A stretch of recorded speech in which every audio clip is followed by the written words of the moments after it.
할렐루야. 2022년 4월 16일 한인연합감리교 사야순절 연합성의 마지막 성회에 함께 하십니다. 여러분 모두를 주님의 이름으로 환영하며 축복합니다. 시카고 한인제일연합감리교의 김광태 목사입니다. 함께 말씀의 은혜를 나누게 되어 기쁘고 감사합니다. 기도하겠습니다. 임마누엘의 하나님, 지난 40일 동안 매일 말씀으로 저희들과 함께 하시며 저희들 은혜와 진리 가운데로 인도하시니 감사합니다. 오늘도 하루를 시작하는 첫 시간 저희들 말씀 앞으로 부르시고 또 한 번 그 은혜 가운데로 인도하시니 감사합니다. 오늘 또 성령님 우리에게 충만히 마셔서 말씀을 들을 때 우리를 또 한 번 은혜와 진리 가운데로 인도하셔서 오늘 우리의 삶이 하나님의 자녀로서 예수 그리스도의 제자로서 넉넉하게 살 수 있도록 이끌어 주옵소서. 우리 주님 예수 그리스도의 이름으로 기도하옵나이다. 아멘. 우리 함께 나눌 은혜의 말씀은 마가복음 15장 33절에서 41절 말씀입니다. 우리 다 함께 봉독합니다. 제6시가 되매 온 땅에 어두움이 임하여 제9시까지 계속하더니 제9시에 예수께서 크게 소리 지르시되 엘리 엘리 라바 사막다니 하시니 이를 번역하면 나의 하나님 어찌하여 나를 버리셨나이까 하는 뜻이라. 곁에 섰던 자 중에 어떤 이들이 듣고 이르되 보라 엘리야를 부른다 하고 한 사람이 달려가서 해면에 신포도주를 적시어 갈대에 깨워 마시게 하고 이르되 가만두라 엘리야가 와서 그를 내려주나 보자 하더라. 예수께서 큰 소리를 지르시고 숨지시니라. 이에 성소유장이 위로부터 아래까지 찢어져 둘이 되니라. 예수를 향하여 있었던 백부장이 그렇게 숨지심을 보고 이르되 이 사람은 진실로 하나님의 아들이었도다 하더라. 멀리서 바라보는 여자들도 있었는데 그 중에 막달라 마리아와 또 작은 야고보와 요새의 어머니 마리아와 또 살로메가 있었으니 이들은 예수께서 갈릴리에 계실 때에 따르며 섬기던 자들이요 또 이 외에 예수와 함께 예루살렘에 온 여자들도 많이 있었더라. 이 말씀은 살아계신 하나님께서 오늘 우리에게 주시는 은혜의 말씀입니다. 아멘. 여러분 지금까지 신앙생활 하시면서 여러분이 하던 교회 생활이나 사역이나 또 근본적으로 신앙 자체에 회의를 느껴보신 적이 있으십니까? 그렇다면 그 이유가 무엇이었습니까? 우리가 지난 코비드19 팬데믹을 겪고 나서 교회들이 다시 종전처럼 예배를 드리고 사역을 하려고 합니다. 그런데 여러 목사님들이 고민이 계신 것 같아요. 저도 그렇습니다만 그 이유는 예전처럼 열심히 예배에 참석도 안 하고 또 사역에 참여하지도 아니하려고 하고 등등 그런 이유지요. 여러분은 어떻게 생각하십니까? 왜 예배를 종전처럼 드리려고 하지 않을까? 왜 종전처럼 사역에 참여하지 아니하려고 할까? 왜 그들이 그럴까요? 제가 전도사로 부교육자로 서울에서 교회를 섬길 때 제가 맡은 교구에 신앙생활을 열심히 하시던 집사님이 한 분 갑자기 교회를 안 나오신다는 소식을 들었어요. 그리고 들리는 소문은 이제 신앙생활을 그만두시겠다 하는 겁니다. 지난 5년 동안 열심히 신앙생활하신 집사님이거든요. 예배는 물론이고 교회 봉사하는 일에도 아주 열심히 하셨던 분인데 그만두시겠다는 거예요. 제가 신방을 갔습니다. 가서 물었습니다. 집사님 웬일이십니까? 이유가 무엇입니까? 그랬더니 그 집사님 하시는 말씀이 이렇습니다. 전도사님, 제가 예수 믿기로 작정하고 교회 생활 작정하고 제 마음에 소원을 가지고 있었습니다. 예수님께서 하나님께서 제 소원을 들어주시고 그것을 이루어 주실 것을 제가 기대하고 지난 5년 동안 정말 정성을 다했습니다. 그런데 5년이 지났는데도 전혀 이루어지지를 않습니다. 제 소원 이루어주지 않는 예수님 하나님을 제가 더 이상 믿을 필요가 있을까요? 아니, 이제는 제 마음에 정말 예수님이 하나님이 계신가? 그분이 계시다면 나를 사랑하시는가? 그런 회의가 듭니다. 그래서 신앙생활을 중단하려고 합니다. 여러분 이분의 이야기를 어떻게 생각하십니까? 지난 40여 년 동안 우리 UMC 멤버가 많이 감소가 됐습니다. 왜 많은 분들이 교회를 떠나고 신앙생활을 중단한다고 생각하십니까? 그 이유가 무엇입니까? 신앙의 위기가 온 거지요. 시험에 들은 것이죠. 여러분, 이것은 오늘 우리들만의 이야기가 아닙니다. 처음 신앙생활을 시작했던 초기 성도님들에게도 똑같은 문제가 있었던 것이죠. 구체적으로 바로 마가 공동체라 부르는 초기 그리스도인들입니다. AD 64년 로마의 대화재가 일어나지요. 네로 황제는 그 화재로 인하여 나쁜 소문이 돌자 그 화재에 방화범들을 그리스도인으로 지목하게 됩니다. 희생양을 삼은 거지요. 그래서 그리스도인들을 핍박하기 시작합니다. 그리스도인들을 방화범으로, 그리고 반사회적인 사람들로 정죄하여 그들을 처형하는 거죠. 감옥에 가두는 것은 물론이고 그들을 극심하게 비박을 합니다. 당시 역사가인 타키투스는 연대기라고 하는 책에 이렇게 기록하고 있습니다. 들짐승의 가죽을 입혀서 사나운 개들에게 내어주어 갈기갈기 찢기게 하는가 하면 십자가에 달기도 했고, 혹은 그들의 몸을 불태워 밤을 밝히는 횃불로 사용하기도 했다. 여러분, 초기 그리스도인들 마가 공동체는 이 시련을 겪습니다. 이 시련으로 인하여 그들의 믿음이 흔들리게 된 것이죠. 이런 상황에서도 우리가 예수를 믿어야 되는가? 우리가 이렇게 억울하게 고난을 당하는데 살아계시다는 하나님은 도대체 어디 계시는가? 예수님은 도대체 우리가 이런 어려움을 당하는데 어디에 계시는가? 왜 예수님은 침묵하고 있는가? 이렇게 충성스러운 그리스도인들이 개에게 찢겨 죽고 십자가에 매달리고 횃불이 되어 타고 있는데 예수님 도대체 무엇 하는 것입니까? 정말 예수님은 계시는 것입니까? 그들에게 회의가 오게 된 거예요. 질문이 생겼습니다. 마가는 바로 이들에게 해답을 해야 했습니다. 그래서 마가가 한 것이 무엇입니까? 바로 예수님 이야기를 한 것입니다. 마가복음을 기록하게 된 것이지요. 바로 이 마가복음, 그 당시 그리스도인들이 어떤 질문을 받고 어떤 질문을 스스로 하면서 회의에 빠져 있는가를 우리가 엿볼 수 있는 구절이 오늘 우리가 읽은 본문 말씀 바로 앞에 소개됩니다. 15장 29절에서 32절 말씀입니다. 지나가는 자들은 자기 머리를 흔들며 예수를 모욕하이로되 아하, 성전을 헐고 사흘에 짓는다는 자여, 내가 너를 구원하여 십자가에서 내려오라 하고 그와 같이 대제사장들도 서기관들과 함께 희롱하여 서로 말하되 그가 남은 구원하였으되 자기는 구원할 수 없도다. 이스라엘의 왕 그리스도가 지금 십자가에서 내려와 우리가 보고 믿게 할지어다 하며 함께 십자가에 못 박힌 자들도 예수를 욕하더라. 예수님을 향하여 욕했던 그 욕은 바로 당시 마가 공동체 초대 그리스도인들 향하여 비아냥거리고 조롱했던 욕인 것입니다. 집 안에서도 그랬을 거예요. 아마 한 아들이 아빠에게 물었을 것입니다. 아빠, 우리는 왜 이렇게 살아야 되나요? 옆집처럼 우리가 좀 편안하게 살 수는 없나요? 아빠가 믿는다는 예수님은 도대체 이렇게 우리가 어려움을 당하는데 어디 계시는가요? 정말 예수님이 계시는가요? 물었을 거예요. 마가가 거기에 대한 답을 쓴 것입니다. 여러분, 지난 39일 동안 우리는 마가의 안내를 따라서 예수님의 행적을 따라오고 예수님의 가르침을 들어왔습니다. 그런데 오늘 마가는 우리를 바로 예수님을 우리에게 소개하는 현장, 그 절정의 현장에 우리를 안내합니다. 바로 예수님이 십자가에 죽으시는 현장입니다.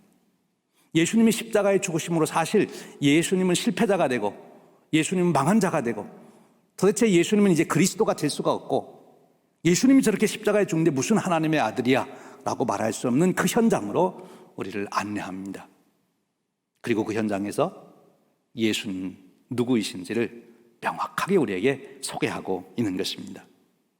이미 8장에서 베드로의 고백을 통하여 예수님을 그리스도로 고백하게 한 마가는 이제 15장 39절에 이르러 백부장을 통해서 예수님이 누구신지를 다시 한번 분명하게 우리에게 드러내고 있는 것입니다. 십자가의 죽으심을 통하여 자신을 계시하신 예수님, 그 예수님의 계시를 명백하게 본 증인으로서 백부장을 세워 백부장의 증인을 통하여 우리에게 다시 한번 예수님이 누구신지를 확고하게 보여주고 있는 것입니다. 15장 39절 말씀입니다. 예수를 향하여 있었던 백부장이 그렇게 숨지심을 보고 이르되 이 사람은 진실로 하나님의 아들이었도다 하였더라. 십자가에 죽으시는 예수를 보고 백부장은 진실로 하나님의 아들이었도다. 실패자다, 과대망상자다, 참 불쌍하다, 그러해야 할 텐데 어떻게 백부장은 십자가에 죽는 예수님을 보고 하나님의 아들이었다고 고백할 수 있었을까요? 그것은 바로 십자가에 죽으시는 예수님의 모습, 그가 하시는 말씀, 그의 표정, 그의 숨소리, 그의 눈빛에서 백부장은 예수님이 하나님의 아들이심을 목격했기 때문에 그렇습니다. 오늘 백부장이 이렇게 예수님을 하나님의 아들이라고 증언한다는 것은 백부장에게 있어서 당시 현실적으로는 굉장히 난감한 어려운 문제, 당혹스러운 문제지요. 지금 누가 예수님을 처형하는 거죠? 빌라도 총독이 지금 정치범으로 몰아서 처형하는 겁니다. 이스라엘의 모든 지도자들이 그를 죽이라고 합니다. 백성들이 그를 죽이라고 했습니다. 그런데 거기에 예수가 하나님의 아들이라고 증언한다면 그 사람들이 가만히 있겠습니까? 아마 백부장은 자기의 백부장의 자리를 놓고 출세하던 모든 것 다 포기하고 그리고 자기가 본대로 증언할 수밖에 없는, 강력하게 자기를 사로잡는 예수님, 하나님의 아들이심을 보여주시는 그 예수님, 그 앞에 백부장은 경외감을 가지고 고백한 것이죠. 여러분, 우리가 이 백부장이 그 후에 어떻게 살아갔을 것이냐 하는 것은 넉넉히 짐작할 수 있는데요, 마테마가 누가 공관복음서는 예수님의 십자가 사건을 아주 면밀하게 기록합니다.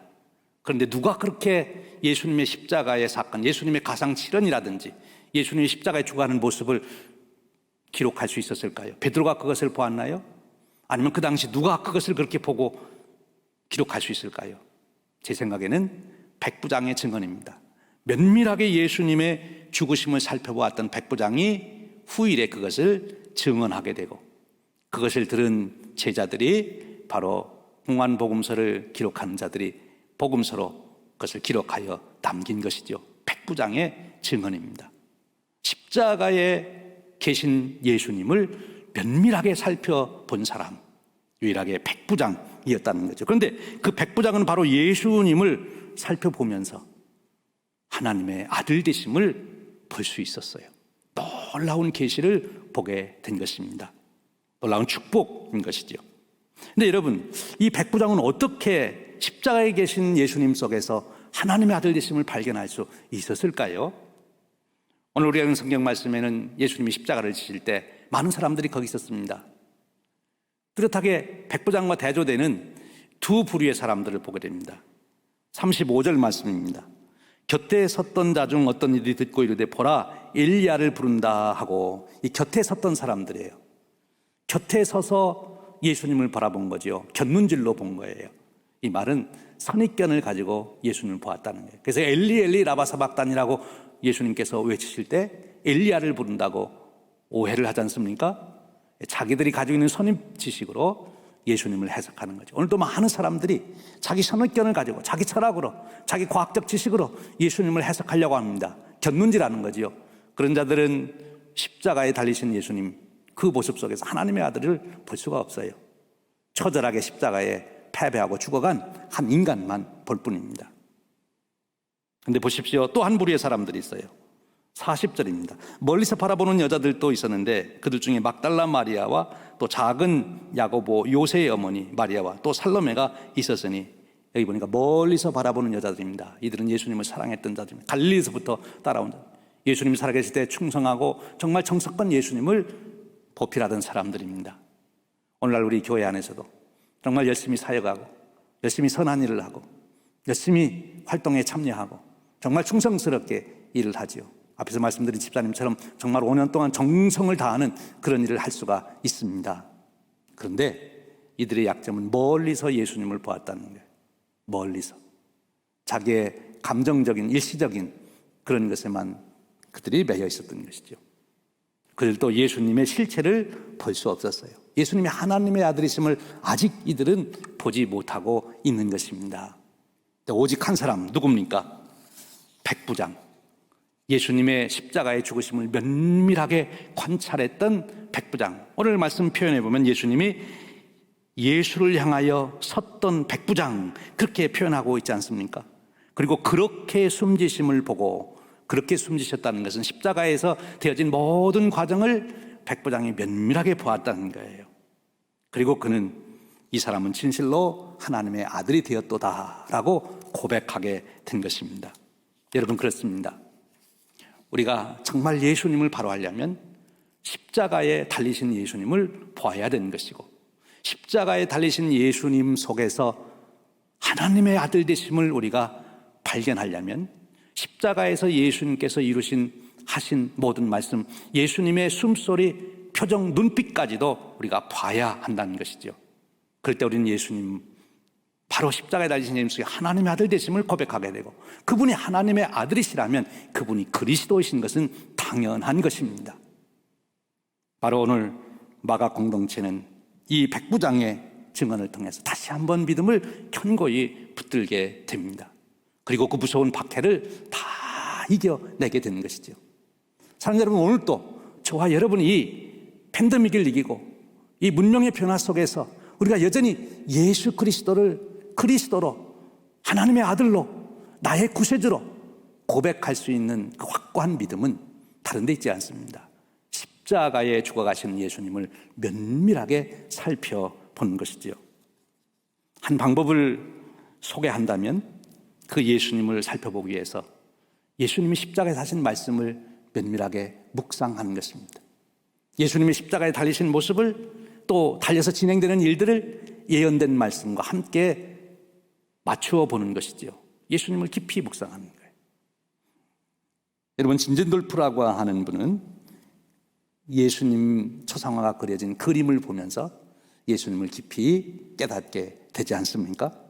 그가 뒤셀돌프라고 하는 한 미술관에서 이탈리아의 화가 도메니코 페티가 그린 에케 호모, 이 사람을 보라 하는 그 그림을 보면서 그는 예수님의 그 깊은 은혜를 경험하고 그가 후에 놀라운 인생을 살지 않습니까? 여러분, 이 은혜를 얻으려면 우리도 예수님을 바라봐야 하는 것이죠. 곁눈질로 보시지 말고, 멀리서 바라보시지 말고, 예수님의 본체가 드러나는 십자가 사건 속에 들어가서 예수님을 깊이 묵상하시기를 바랍니다. 바라보시길 바랍니다. 반드시 살아계신 하나님의 아들을 보시게 될 겁니다. 그리고 살아계신 하나님의 아들을 볼 수만 있다면 그는 어떤 시련, 어떤 유혹, 어떤 시험 속에서도 넉넉하게 하나님의 자녀된 삶을, 예수 그리스도의 제자된 삶을 넉넉하게 이루어 가게 될 것입니다. 참, 여러분, 저와 여러분이 바로 이번 사순절 기간을 통해서, 특별히 고난 주간을 통해서 예수님을 만날 수 있기를 원합니다. 이제 기다리는 부활절을 통해서 영광의 주님을 또 뵙기를 원합니다. 예수님, 그분이 하나님의 아들이시요, 그분이 그리스도시요, 나의 구세주임을 우리가 확고히 볼 수 있고 믿고 고백할 때 오늘도 우리는 넉넉하게 세상을 이길 수 있는 힘을 가질 수가 있습니다. 이 축복이 저와 여러분에게 함께 하시기를 주님의 이름으로 축원드립니다. 기도하겠습니다. 하나님 아버지, 감사합니다. 오늘 또 저희들을 은혜의 말씀 가운데로 인도하시되 백부장의 고백을 통하여 우리가 예수님을 면밀히 살펴볼 수 있도록 이끄시니 감사합니다. 우리의 시선을 주님께서 떼지 않게 하시고 주님을 바라보되 십자가에 달리신 주님을 면밀하게 바라보게 하옵소서. 그 한마디 말씀 속에 들어가게 하시고 예수님이 숨쉬는 숨소리까지 듣게 하시고 십자가에서 나를 바라보시는 예수님의 눈빛에 내 눈을 맞출 수 있도록 이끌어 주옵소서. 성령님, 우리로 하여금 십자가에 달리신 예수님, 죽으신 운명하시는 예수님 속에서 살아계신 하나님의 아들 발견하게 하시고 그 믿음으로 승리할 수 있도록 이끌어 주옵소서. 우리 주님 예수 그리스도의 이름으로 기도하옵나이다. 아멘.